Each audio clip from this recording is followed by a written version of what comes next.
ತುರುರು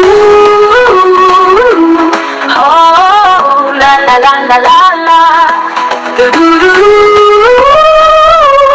ಹೋ ಲಾ ಲಾ ಲಾ ಲಾ.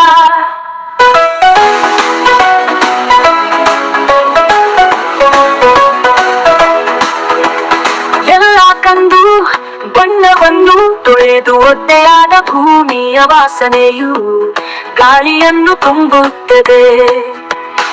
ಏಕೆಂದರೆ ಪ್ರಾಣಿಗಳು ಮತ್ತು ಸಸ್ಯಗಳು ಕಾಳಜಿಯಿಲ್ಲದೆ ಸಂತೋಷ ಪಡುತ್ತವೆ. ಮಳೆ ಹನಿಗಳು ನೆಲವನ್ನು ಹೊಡೆಯುವ ಶಬ್ದವು ಹಿತವಾದ ಮಧುರ ಪ್ರಕೃತಿಯ ಸಿಹಿ ಧ್ವನಿ. ನದಿಗಳು ಒಂದು ಕಾಲದಲ್ಲಿ ಕಡಿಮೆಯಾಗಿದ್ದ ಕ್ಷೇತ್ರಗಳಿಗೆ ಜೀವ ತುಂಬುವ ಸುಕ್ಕಿ ಹರಿಯುತ್ತದೆ.